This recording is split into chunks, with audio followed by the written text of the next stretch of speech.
Ese ni izihe mpamvu zitera umugore utwite kuruka umusubirizo? Abagore benshi iyo babonye ikimenyetso cyo kuruka bahita batekereza ko barozwe, bakihutira kunywa imiti ya kinyarwanda batizeye, bikaba byakwangiriza umwana cyangwa bikabangamira imikurire ye. Ngwaye ikaze muri iki kiganiro, tugiye kurebera hamwe zimwe mu mpamvu zishobora gutera iki kibazo cyo kuruka umusubirizo n'icyo umubyeyi akwiriye gukora bikaba byamurinda ingaruka zose zaterwa no kudasobanukirwa.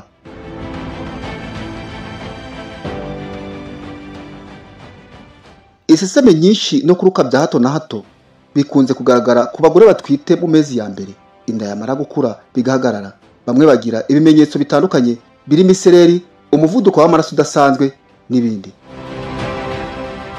Abagore benshi bakunze kugira iseseme nyinshi ndetse no kuruka igihe batwite, nyamara biterwa n'impinduka zitandukanye benshi batajya bamenya. Ubushakashatsi bwerekana ko iseseme no kuruka mu gihe utwite bishobora guterwa n'umusemburo ukorwa n'ingobyi placenta yitwa HCG.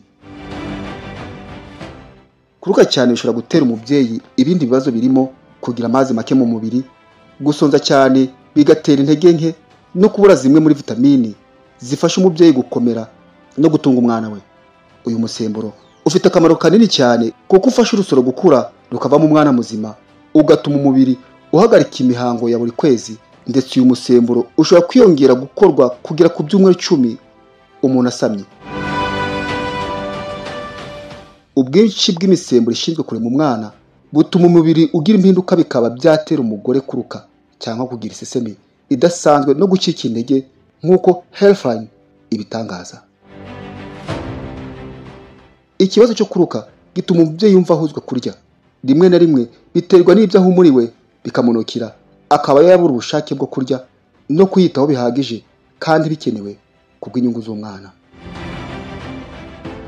Uko guhurwa ibiryo no kumva batifuza kurya nyuma yo kuruka bituma babura zimwe mu ntungamubiri bakeneye bakomora mu biribwa, n'umwana akicwa n'inzara, bikaba byatuma avuka adafite ibiro bihagije cyangwa n'izindi ndwara.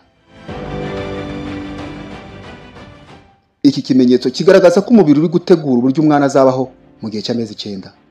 Ndetse kuruka ntabwo bikwiriye gutera ubwoba abagore batwite, ahubwo bakwiye kwihutira kwa muganga bakababwira uko bakwiriye kwitwara barinda ubuzima bwabo no kubungabunga ubuzima bwabo batwite. Kuruka kw'abagore batwite kandi bishobora guterwa n'impinduka zirimo guhinduka kw'amabere, umunaniro ukabije n'ubundi burwayi nka malaria n'ibindi.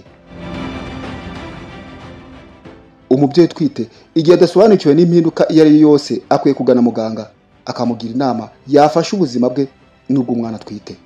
Kuruka k'umugore utwite akenshi biterwa n'imisemburo myinshi yongera mu gutegura ubuzima bw'umwana.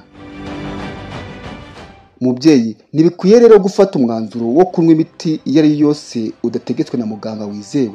Gana ibitaro bikwegereye mu gihe cyose ubonye ibimenyetso mpuruza bagufashe. Murakoze kudutega amatwi, tuzongera guhura ubutaha mu bindi biganiro. Niba mwifuza ko twabagezaho igice cya 2 ku bijyanye n'ibyo kurya cyangwa ibyo kunywa umubyeyi utwite akwiriye kwirinda, mwatwandikira muri comment. Nitwa Alphonse Habimana, ndabashimiye.